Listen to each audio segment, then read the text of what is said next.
बिस्मिल्लाहिर्रहमानिर्रहीम। Lecture number 32, मार्च 3, Tuesday. हमारा जो टॉपिक चल रहा है वो है इंफॉर्मेशन लिटरेसी। और इन तमाम एग्जांपल्स के जरिए से जो बात हम आपको बताना चाह रहे हैं कि यार इंफॉर्मेशन लिटरेसी एक ऐसी चीज नहीं है जिसको आप समझें कि वो महदूद हो किसी एग्जाम के टॉपिक तक।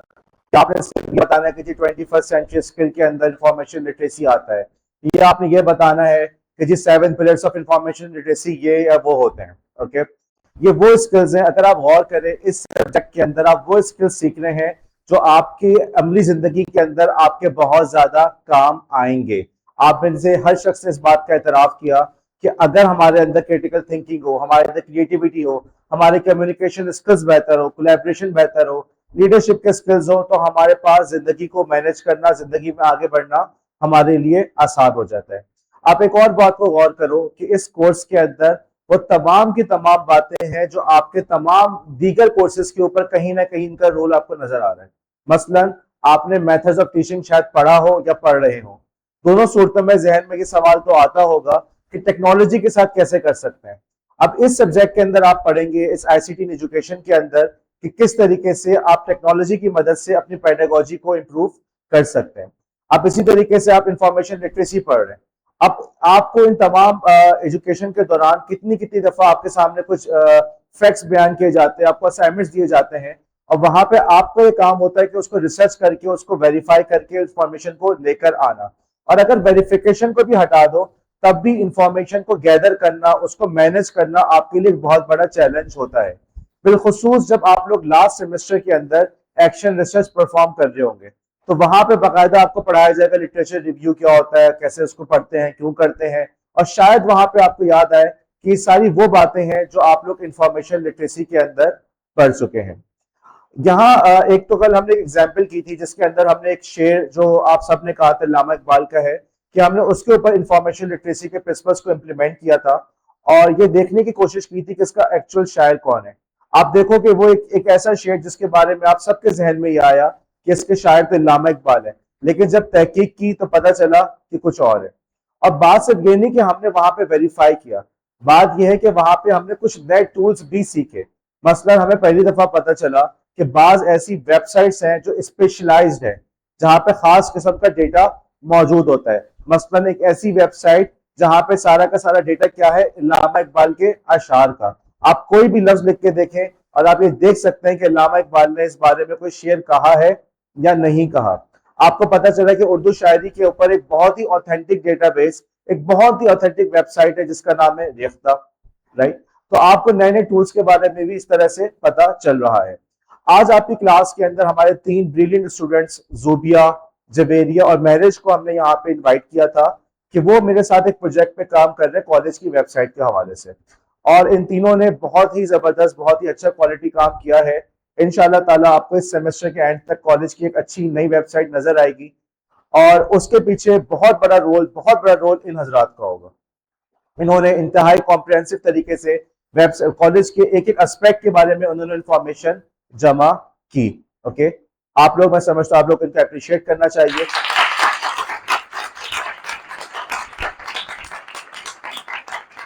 ये वो लोग हैं जो ब्रेक में भी लैब में मौजूद थे, वहां काम करे, और अगर लैब में मौजूद नहीं थे तो पूरे कॉलेज के अंदर डिफरेंट टीचर्स के पास जाके डिफरेंट नॉन टीचिंग स्टाफ से इंफॉर्मेशन गैदर कर रहे थे। इनको हर जगह से कॉपरेशन नहीं मिला। अब देखो, ये इनके अंदर बात थी कि इन्होंने मेरा वेट नहीं किया कि सर तला हमारे साथ जाएंगे ना तो फिर हम फला से बात करने जाएंगे, नहीं ऐसा नहीं है। जब उन्होंने कहा कि ये टास्क है, अपने तौर पे गए और वहां पे जाके लोगों से इन्होंने बात की। अच्छा, फिर वहां पे ये भी बात हुई कि कहीं पे अगर किसी का रवैया कुछ अजीब सा था, खुद उन्होंने उसको मैनेज किया, खुद इनिशिएटिव लिया। ये नहीं कि मेरा वेट करने के सर तला जाके उनसे बात करेंगे, उनको समझाएंगे, ऐसा कुछ भी नहीं। फिर साथ ही साथ आपको इनके अंदर कोलैबोरेशन नजर आ रही है। कोलैबोरेशन किस तरह से, क्योंकि वो 4 ईयर 5th सेमेस्टर के स्टूडेंट के साथ और इसी तरह से 7th सेमेस्टर के भी कुछ स्टूडेंट है, उनके साथ ये लोग काम कर रहे हैं। अब अपने दोस्तों के साथ तो काम करना आसान होता है। अभी भी आप देख सकते हैं क्लास में आप लोग लेट आते हैं तो आप लोग अपने एक दोस्तों के साथ ही बैठने की कोशिश करते हैं, हालांकि पूरी क्लास आपको खाली नजर आ रही होती है। तो अपने दोस्तों के साथ बैठना, उनके साथ काम करना तो जिंदगी का बहुत आसान सा मरहला है, कोई इतनी मुश्किल बात नहीं।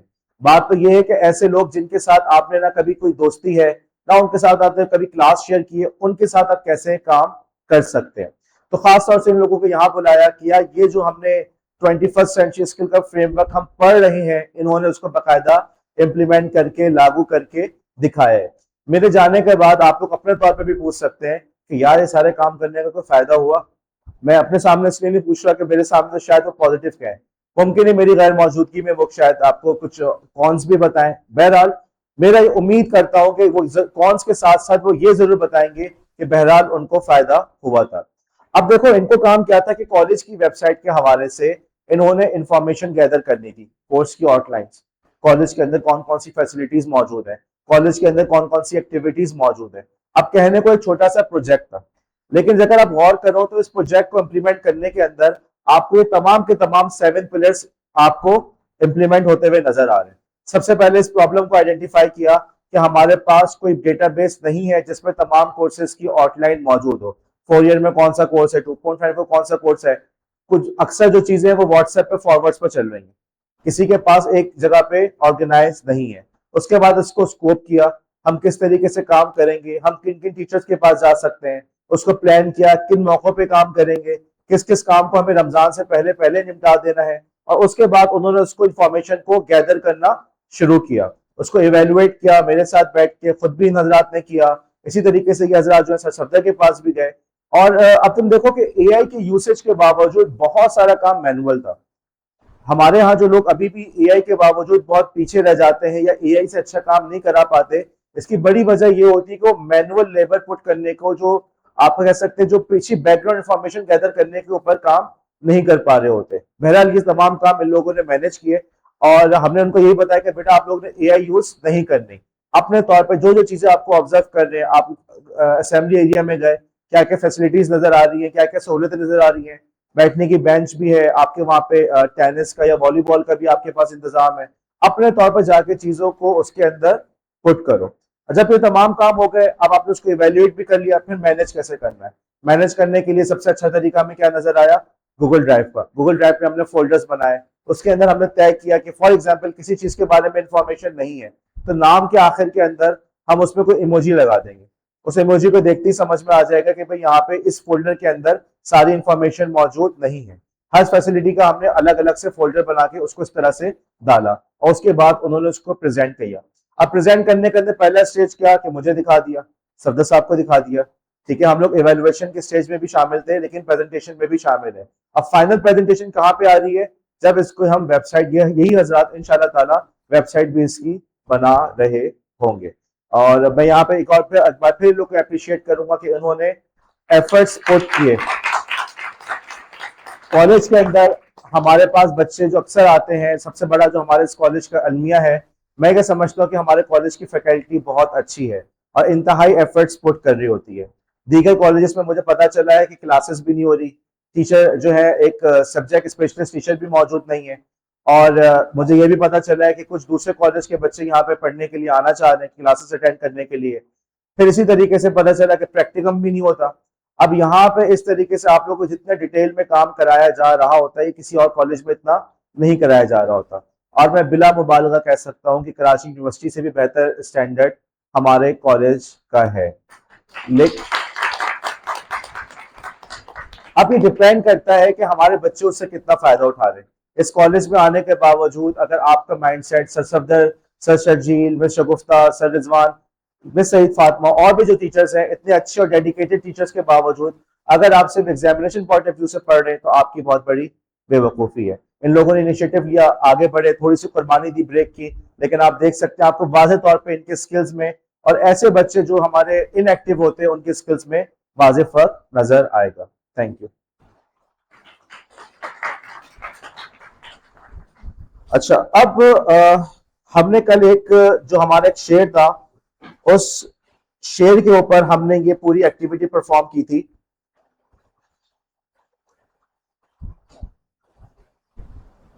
और अब उस शेर के बाद मैं आप लोग से बस 2 से 3 मिनट में चाहता हूं कि आप इस शेर को वेरीफाई करें। ये शेर सुना आपने, तुंदिए बादे मुखालिफ से घबरा ना घबरा ए उकाब, ये तो चलती है तुझे ऊंचा उड़ाने के लिए।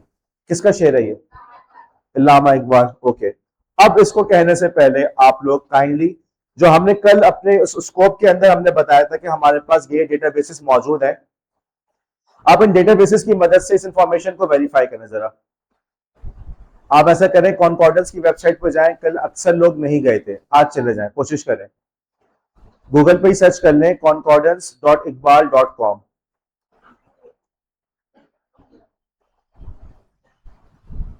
आप में से इस वक्त विवाल्डी कौन कौन यूज कर रहा है? 1 2 3।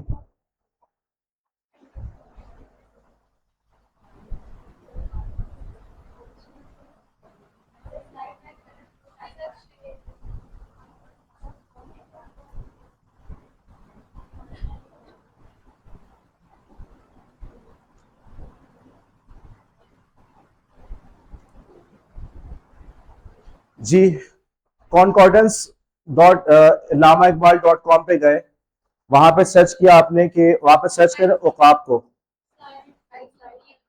क्या देखना है, क्या शेर देखना है? ओके।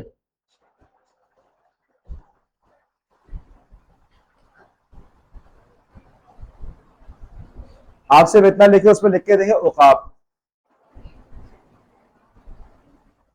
फायदा क्या हुआ, हो गया?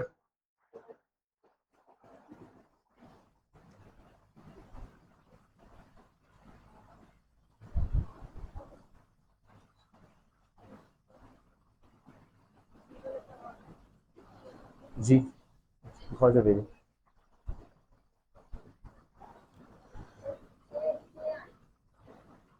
क्या आ रहा है? औकाब आपने उर्दू रोमन में लिख दिया भाई, उर्दू में लिख दो।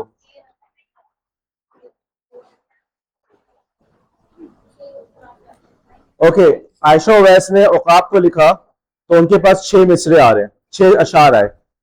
अब इनमें से देखो, अगर आप लोग देखो, इसमें लिखा हुआ है चोटी और औकाब, उकाबी शान, उकाबी रूह, उकाब, जागों के तसर्रुफ में उकाबों के नशीमन। ठीक है, बच्चा शाहीन से कहता कहता था उकाब। ओके, मुझे बताओ इसमें से किसी के अंदर भी तुम्हें ये वाला शेर नजर आ रहा है? इससे हमें कम से कम ये तो वेरीफाई होगा कि ये शेर अल्लामा इकबाल का नहीं है। और अब तुम लोग रेख्ता पे जाकर सर्च करो ये शेर असल में किसका है। सैयद, जी, सैयद सादिक हुसैन साहब का शेर है। Okay, once again information literacy ना हो तो हम कितनी गलत फहमी का शिकार रहते हैं। और आप लोग बहुत जल्द इंशाल्लाह टीचर्स बनेंगे और इंशाल्लाह अच्छे टीचर्स बनेंगे। लेकिन अगर आप अच्छे टीचर्स होते हुए भी जाके बच्चों को गलत सलत पढ़ा के आ जाए तो कहाँ से अच्छे होए? तो एज ए टीचर ये आपका काम है कि हर हर बात को जाके वेरीफाई करो। ओके, उस चीज को वेरीफाई करो, उसका एट्रीब्यूशन लेकर आओ, ये बात किसने कही है। आप लोग इंशाल्लाह एक्शन रिसर्च में पढ़ेंगे कि ये कहना काफी नहीं है कि डबल रोटी नर्म होती है, आपको उसका रेफरेंस चाहिए। किसी ने इस बात को बाकायदा साबित किया कि डबल रोटी नर्म होती है। अब वो रेफरेंस जो है पिछले 2 साल 3 साल से ज्यादा पुराना भी नहीं होना चाहिए। हर बात की आपके पास कोई ना कोई साइटेशन हो, ये बात का हवाला मौजूद हो कि ये बात आप कह रहे हैं तो क्यों कह रहे हैं। अच्छा, अब हम थोड़ा सा आगे बढ़ते हैं और इसके अंदर आप लोग को मेरी स्क्रीन देखनी होगी। आप लोग ने अब ये बात आप लोग ने बड़ी सुनी होगी कि हर बच्चे के पढ़ने का अपना अंदाज होता है। बाज बच्चे विजुअल लर्नर होते हैं, बाज बच्चे जो तो ऑडिटोरी लर्नर होते हैं, बाज जो होते हैं काइनेस्थेटिक होते हैं, मूवमेंट के साथ और प्रोजेक्ट के साथ वो काम को सीख लेते हैं। हर किसी का अपना अपना स्टाइल होता है। अब कल आप किसी स्कूल में गए पढ़ाने के लिए और वहां पे आपसे कहा गया कि जी बच्चों के पढ़ने के 3 तरीके होते हैं, तो आपका जो लेसन प्लान है ना वो 3 तरह का होना चाहिए। विजुअल, ठीक है, या ऑडिटोरी, ओके, या काइनेस्थेटिक। बच्चों की जो भी बच्चे के हिसाब से जो भी उसकी स्टाइल होगा उसके लिहाज से आप उसको अप्रोप्रिएट लेसन प्लान उसका बना के उसके हिसाब से उसको पढ़ा सके। ठीक है, बात समझ में आती है? किसी को इस बारे में कोई एतराज है, कोई मसला? अच्छा, मेरा यहाँ पे एक सवाल है। ये जो बात की जा रही है कि बच्चों के पढ़ने के डिफरेंट स्टाइल होते हैं, कोई विजुअल है, कोई ऑडिटोरी है, तो क्या हमारे पास इसका कोई साइंटिफिक प्रूफ भी है? कहीं ऐसा तो नहीं कि इस बात को बस नकल किया जा रहा है कि बच्चों के पढ़ने का अपना अपना स्टाइल होता है, कोई विजुअल लर्नर होता है, कोई दूसरा लर्नर होता है। ऐसा तो नहीं कि ये बात जो है बस लोगों में मशहूर हुई भी है? क्या ख्याल है? क्या आप नहीं समझते कि हमें इस बात को वेरीफाई भी करना चाहिए? इंफॉर्मेशन लिटरेसी के अंदर हम यही बात पढ़ रहे हैं कि किसी भी बात को बगैर किसी सोर्स के, बगैर किसी साइटेशन के हमने उस पर यकीन नहीं करना। सबसे पहले हमने इस बात को आइडेंटिफाई किया कि भाई इस जुमले के अंदर के बच्चों के पढ़ने के अपने स्टाइल होते हैं या तीन बड़े स्टाइल्स हैं, इन तमाम चीजों को हमें वेरीफाई करने की जरूरत है। हम इनमें से किसी भी बात के ऊपर आंख बंद करके यकीन ना करें। सबसे पहले तो हमने इस बात को आइडेंटिफाई किया, चाहे हमें कहने वाला कोई स्कूल का प्रिंसिपल हो, चाहे हमारा सीनियर टीचर हो, हमारा काम है कि हम उसको वेरीफाई करें कि ये बात सही है भी या नहीं है। अब सवाल ये होता है कि हम उसको कैसे वेरीफाई कर सकते हैं, क्या करें? ये एक जी तंजीला।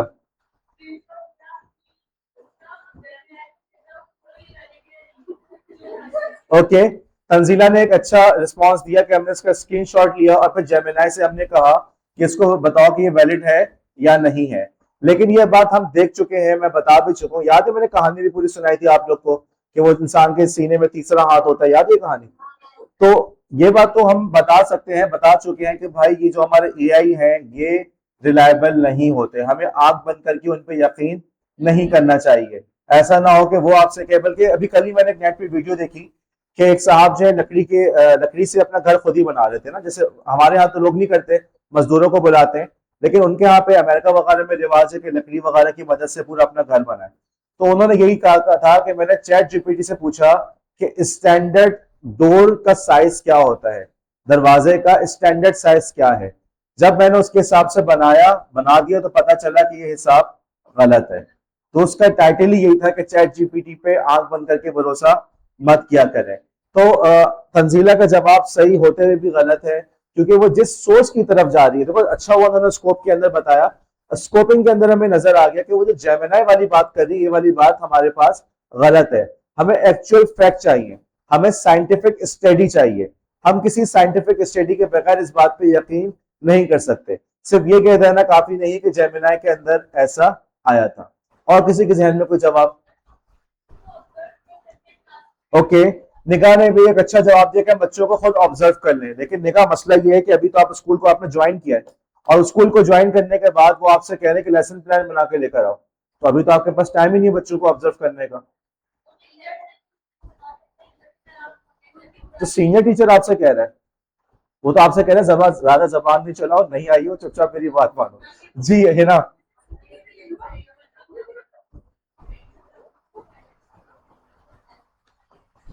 ओके हिना, आवाज नहीं आ रही, होठ तो हिल रहे हैं बस।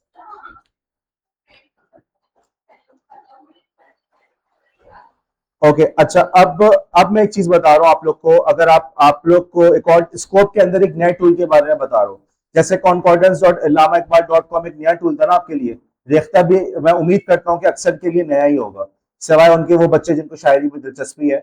इसी तरीके से आज मैं एक नए टूल के बारे में बता रहा हूँ। अगर आप लोग मुझे, मैं स्क्रीन शेयर करूँ आपसे।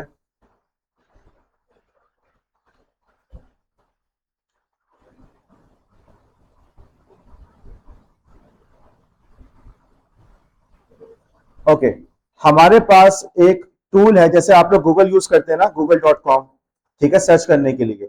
इसी तरीके से गूगल का ये एक टूल है जिसका नाम है scholar.google.com। खुलने दें इसको। गूगल स्कॉलर गूगल वालों ही की प्रोडक्ट है, गूगल स्कॉलर, जिसका एड्रेस है scholar.google.com। अब आप कहेंगे सर इसमें और गूगल में क्या फर्क है? गूगल स्कॉलर इस्तेमाल किया जाता है जब आपने रिसर्च पेपर्स को सर्च करना हो। ओके, हर काम के लिए अलग से स्पेशल टूल्स मौजूद है, जैसे शायरी के लिए रेख्ता, राइट, या इल्लामा इकबाल की शायरी के लिए कॉन्कॉर्डेंस, ठीक है।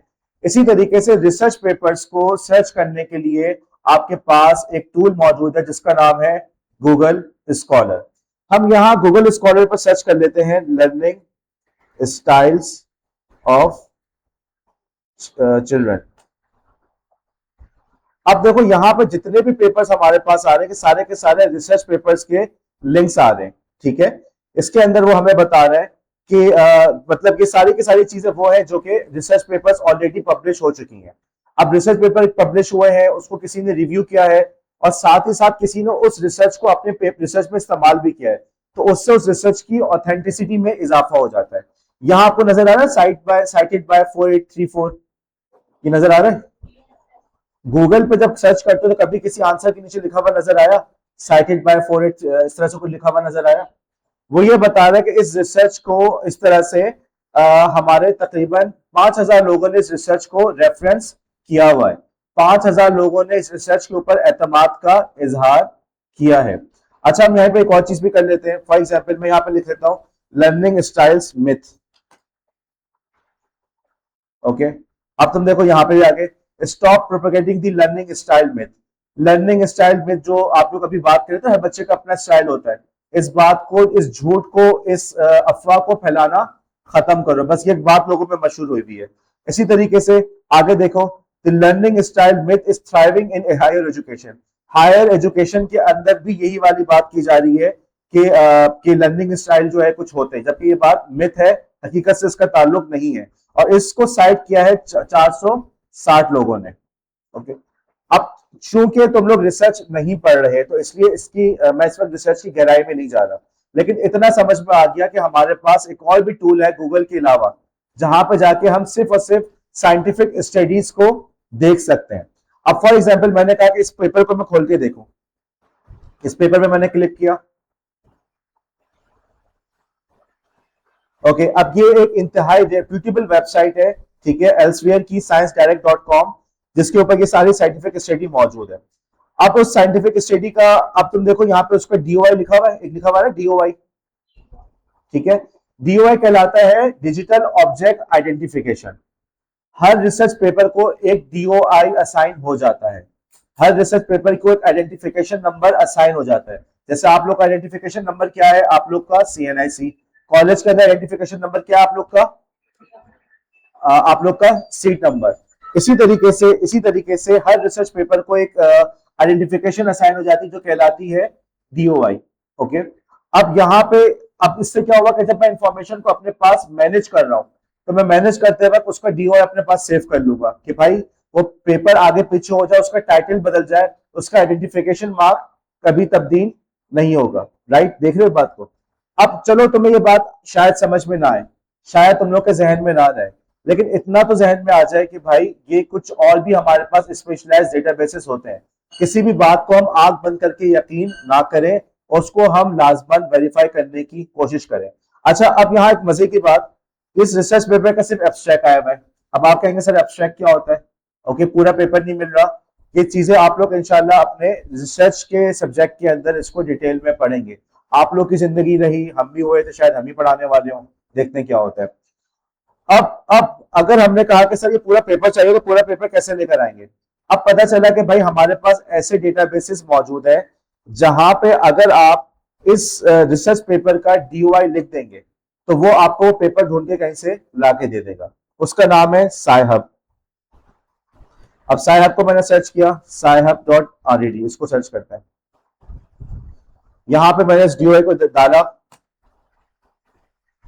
और इन भाई ने वो पूरा पेपर लेकर मेरे पास आ गए, ठीक है। यहाँ पे देखो पेपर जो था वो बन हुआ था ना, कह रहे access through your organisation, amount पे करना पड़ता है, लेकिन SciHub की मदद से जाके मुझे पूरा का पूरा पेपर मिल गया। अब देखो यहाँ पे मेरा मकसद तुम लोग को रिसर्च पढ़ाना नहीं है, यहाँ मकसद ये नहीं है बताना कि बेटा ये जो है एब्स्ट्रैक्ट क्या होता है, रिसर्च क्या होती है, साइटेशन क्या होती है। ये तमाम चीजें तुम लोग पढ़ोगे अपने रिसर्च के सब्जेक्ट के अंदर। यहाँ ये बताना था कि जब मैंने कहा कि बच्चों के लर्निंग स्टाइल होते हैं और आपने कहा कि जी सर लर्निंग स्टाइल होते हैं, आपसे डिमांड की गई कि अपने सब्जेक्ट के, अपने लेसन के 3 लेसन प्लान बना के लेकर आओ, तो आपने आंख बंद करके उस बात के ऊपर यकीन कर लिया। लेकिन इंफॉर्मेशन लिटरेसी हमें ये दिखा रहा है कि हर बात को वेरीफाई करो, और वेरीफाई करने के लिए हमें ये सिर्फ आम स्टेप्स का पता हो। हम जब स्कोप के अंदर गए तो हमें पता चला कि भाई हमारे पास बाकायदा ऐसे स्पेशलाइज्ड टूल्स मौजूद हैं जहां से हम रिसर्च को सर्च कर सकते हैं। और अगर रिसर्च हमें नहीं मिल रही, ओके, रिसर्च को है लॉक किया, वो कह रहे पैसे दोगे तो हम पेपर पढ़ने देंगे, तो फिर हमारे पास ऑल्टरनेट मौजूद है, SciHub या ऐसे और भी टूल्स हैं जहां से इन पेपर्स को हम फ्रीली एक्सेस कर सकते हैं। मैनेज के अंदर गए तो अभी हमने फॉर एग्जांपल जवेरिया, जोबिया ने और मैरिज ने हमें बताया फोल्डर्स के हवाले से, लेकिन लेकिन लेकिन हमें पता चला कि मैनेज करने का एक और भी तरीका होता है, DOI, digital object identification. Right, तो देखो, तुम देख रहे हो कि इंफॉर्मेशन लिटरेसी कहने को तो सिर्फ 7 पिलर्स का नाम है, ये डेफिनेशन का रट्टा लगा लिया, लेकिन कितनी सारी चीजें ऐसी हैं जिसको आप लोग लैक कर रहे हैं। आप लोग पिछले 10 साल से, 12 साल से नेट का मुस्तकिल इस्तेमाल कर रहे हैं, लेकिन शायद आज तक आप लोग ने गूगल स्कॉलर का नाम नहीं सुना था, साहब का नाम नहीं सुना था, आपने रिख्ता का नाम नहीं सुना था। और अभी तो बहुत सारी चीजें इस तरीके से बाकी हैं। मैं कल कोशिश करूंगा एक और एग्जाम्पल को कंडक्ट करा के एक नया टॉपिक स्टार्ट कर रहा हूं। लेकिन बताने का मकसद ये बेटा कि आप लोग के पास किसी भी बात के ऊपर आंख बंद करके यकीन ना करें। और it's not just about evaluating the information. ये मत समझना कि जब मैं बार बार एक ही जुमला कह रहा हूं तो इंफॉर्मेशन लिटरेसी का मतलब बस यही है कि बात पे आंख बंद करके यकीन ना करो। इंफॉर्मेशन लिटरेसी का मतलब ये भी है कि आपको आता हो, कि पता तो हो कि कहां कहां से कौन कौन सी रेलिवेंट इंफॉर्मेशन मिल सकती है। चले मैं आज इस टॉपिक को खत्म कर देते इस एग्जाम्पल के साथ। मसलन आपसे किसी ने कहा कि सिंध के अंदर बच्चों की लिटरेसी रेट जो है ना वो 80% से भी कम है।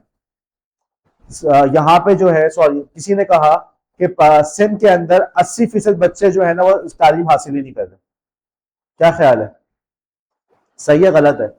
तालीम का बहुत ही बुरा हाल है, बेड़ा गर्क किया हुआ फला पार्टी ने। बात सही है गलत है? अब सब सर हिला रहे। करना ये चाहिए था कि आप जाते, आपके पास पाकिस्तान का एक शुमारियात का इदारा है, उस इदारे का काम ही इन तमाम स्टैटिस्टिक्स को जमा करना है। हम उस वेबसाइट पे जाते, वक्त खत्म हो गया, लेकिन मैं आपको उस वेबसाइट पे जाके दिखाता कि आप उस वेबसाइट पे जाते, उस वेबसाइट पे जाके आप इस चीज को वेरीफाई करने की कोशिश करते। आज जब मैं उस वेबसाइट पे गया तो पता चला कि सिंध के अंदर ये वाली बात बिल्कुल गलत है कि हमारे सिंध के अंदर सिर्फ लिटरेसी रेट 20% है। अगर वो कह रहे हैं कि 80% बच्चे तालीम हासिल नहीं कर पाते तो क्या मतलब वो 20% कर पा रहे हैं। जब जाके डेटा देखा तो पता चला कि एक्चुअली यहाँ पे तकरीबन 60% बच्चे तालीम हासिल कर रहे हैं, अभी भी कम है। लेकिन वो 80% वाली बात तो गलत हो गई ना। 80% का मतलब क्या था कि सिर्फ 20% बच्चे स्कूल जा रहे हैं, जबकि हकीकत क्या है, 60% बच्चे आपके स्कूल जा रहे हैं। तो अब अगर मैं इस नॉलेज को प्रेजेंट, मैंने इसको वेरीफाई कर लिया, उसको मैंने अपने पास सेव कर लिया, उसका स्क्रीनशॉट ले लिया उस ग्राफ का, उसका रेफरेंस नोट कर लिया। अब मैं ट्विटर पे इस चीज का रिस्पॉन्स करूंगा उस बंदे को कि भाई आपकी बात सही है कि लिटरेसी रेट कम है, लेकिन इतना भी कम नहीं है, इतना भी कम नहीं है। आप तो बता रहे हो कि पूरा सिंध जो है वो अनपढ़ है। ऐसा नहीं है, हमारे यहाँ बेहतरी की गुंजाइश है, लेकिन 60% बच्चे हमारे यहाँ स्कूल पे जा रहे हैं। अब ये वो जुमला जो आप सबने सुना, आप सबने सर हिलाया, हिना ने खास तौर से बहुत ज्यादा सर हिलाया था। लेकिन और मैं पार्टी को शिकायत करूंगा कि हिना जो है ना सर हिलाया था। लेकिन आपने यहाँ पे इस बात को वेरीफाई करना था कि यार आंख बंद करके कैसे इस बात पे यकीन करो। अब आपके इस वक्त पड़ोस मुल्क पे जंग चल रही है, कोई कह रहा है कि जी फला गल्फ कंट्रीज ने अमेरिका का साथ दे रहे हैं, कोई कह रहा है जी नहीं साथ दे रहे, कोई कह रहा है कि जी ईरान ने उन गल्फ कंट्रीज के ऊपर हमला किया है, क्या कह रहा है नहीं जी नहीं किया कोई। अब देखो कितनी सारी बातें हो रही है। कोई सा किसी ने कहा कि एआई की मदद से उन्होंने वहां के लीडर आयतुल्लाह खमीनी साहब को ट्रेस किया था, दूसरी तरफ कह रहे नहीं ऐसा नहीं हुआ था, उनके अपने लोगों ने इस इंफॉर्मेशन को लीक किया था। कौन सी बात सच, कौन सी बात गलत, हम कैसे इन बातों को आंख बंद करके आगे लोगों पे नकल करते रहे। कि मेरा और आपका काम है कि हम किसी सुनी सुनाई बात को आगे नकल ना करें, चीज को हम लाजमन वेरीफाई जरूर करें, वेरीफाई किए बगैर किसी भी नॉलेज को हम प्रेजेंट ना करें। इसके अलावा हमारे पास और भी बातें हैं, फॉर एग्जांपल पर्सनल नॉलेज को कैसे मैनेज कर सकते हैं, कौन कौन से हमारे पास मेथड्स होते हैं, कौन कौन से टूल्स हैं, बहुत सारी इस बारे में बातें हैं। अगर हम सिर्फ प्लानिंग की बात करें, स्कोपिंग की बात करें, उसके अंदर भी हमें बहुत सारी चीजों की नॉलेज होना जरूरी है। अलबत्ता बदनसीबी से हमें इस पूरे कोर्स को एक सेमेस्टर में 4 महीनों में रैप अप करना होता है, तो थोड़ा सा टच देके हम आगे निकल जाते हैं कि भाई तुम्हें इतना एहसास हो गया कि भाई दुनिया में बहुत कुछ है, बहुत सारी वेबसाइट्स है जिससे तुम वाकिफ नहीं हो, बहुत सारे टूल्स हैं जिनसे तुम वाकिफ नहीं हो, और बहुत सारी बातें हैं जिन्हें तुम्हें सीखने की जरूरत है। इस बात का एहसास हो गया तो उम्मीद है कि यही काफी है, और आप लोग खुद अपने तौर पर स्टडी करते रहेंगे तो वक्त के साथ साथ ये तमाम नॉलेज गैप आप लोग के दूर होते जाएंगे। Thank you.